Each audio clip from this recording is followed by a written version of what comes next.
नमस्कार, स्वागत है आपका एसएस न्यूज में। मैं नेहा कौर शासन। चलिए नजर डालते हैं आज की ताजा खबर पर।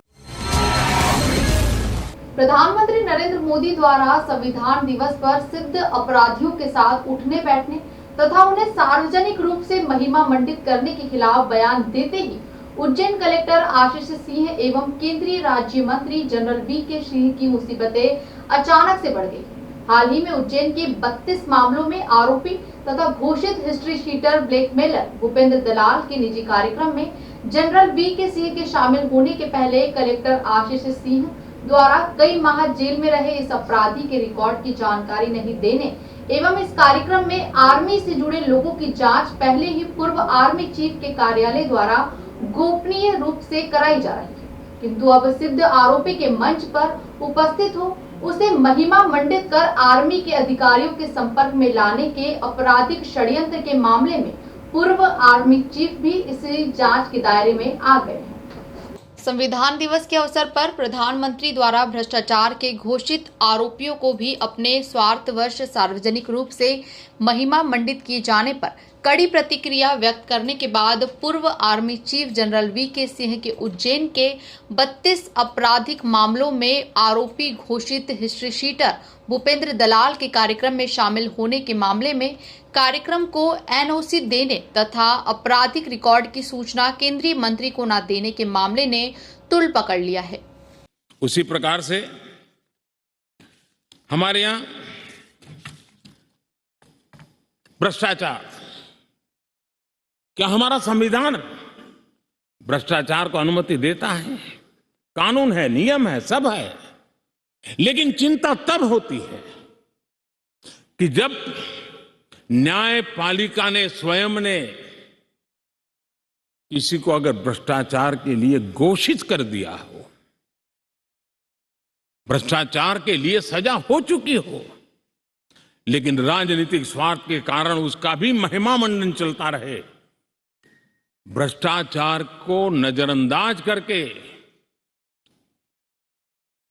सिद्ध हुई हकीकतों के बावजूद भी जब राजनीतिक लाभ के लिए सारी मर्यादाओं को तोड़कर, लोक लाज को तोड़ करके उनके साथ बैठना उठना शुरू हो जाता है, तो देश के नौजवान के मन में लगता है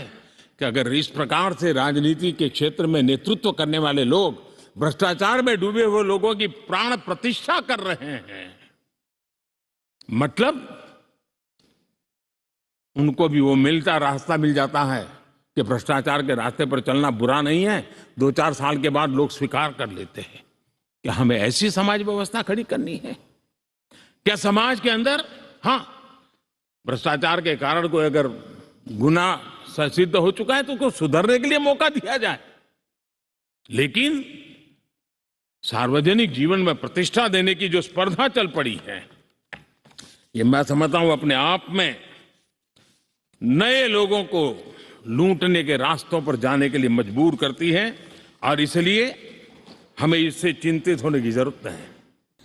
पिछले 3 दशक में उज्जैन का कोई ऐसा सभ्य व्यक्ति या बिरला सम्राट परिवार ही बचा होगा जिसके खिलाफ अदम्य में गंदगी ना छापी हो। कलेक्टर आशीष सिंह एसडीएम साहू को महिमा मंडित करते अदम्य में उज्जैन में पदस्थ शासकीय ईमानदार अधिकारी नहीं बचा होगा जिसके विरुद्ध उज्जैन के घोषित ब्लैकमेलर पत्रकार भूपेंद्र दलाल ने अपने समाचार पत्र में गंदगी न उगली हो। स्क्रीन पर दिखाई दे रहा यहाँ आपराधिक रिकॉर्ड किसी जिले का न होकर सिर्फ एक अपराधी भूपेंद्र दलाल का है,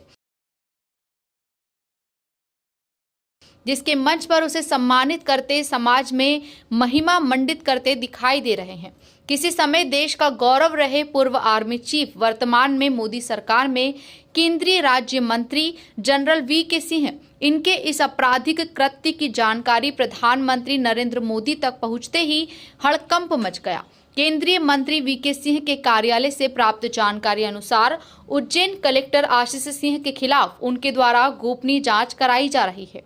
कि ऐसे घोषित आरोपी के कार्यक्रम को शासकीय मंच पर आयोजित करने की अनुमति किसने दी तथा केंद्रीय मंत्री महोदय को आपराधिक रिकॉर्ड की जानकारी क्यों नहीं दी गई। इसके साथ ही आर्मी का कौन कौन सा अधिकारी भूपेंद्र दलाल के टच में है तथा इस आपराधिक रिकॉर्ड धारी की आर्मी हेडक्वार्टर महू हथियारों की खरीद से संबंधित किस किस अधिकारी तक पहुंच है। मनीष सिंह को रवाना कर इंदौर कलेक्टर बनने का ख्वाब देख रहे आशीष सिंह के खिलाफ राष्ट्रीय मानव अधिकार आयोग द्वारा तथा मध्य प्रदेश मानव अधिकार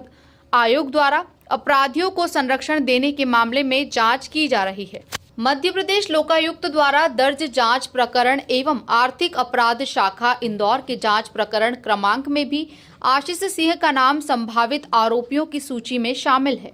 आशीष सिंह के खिलाफ यश एयर मामले में माननीय हाई कोर्ट द्वारा वसूली के स्पष्ट आदेश के बावजूद 2011 में यश एयर के शेयर नई कंपनी को बेच बाउंड्री वॉल न बनाने एवं रात्रिकालीन पार्किंग शुल्क के करोड़ों की वसूली बाकी रहने के बावजूद एसएस न्यूज द्वारा विधिवत सूचना देने के बावजूद यशराज टोंगिया को हवाई पट्टी से चारों विमान अवैध रूप से ले जाने में सहयोग देने के मामले में भी आरोपी बनाया जाना तय है। आगे भी इसी तरह की ताजा तरीन खबरों के लिए बने रहिए एसएस न्यूज के साथ ही हमारे चैनल को लाइक, शेयर और सब्सक्राइब करना ना भूलें। इसके साथ ही बेल आइकॉन जरूर दबाएं।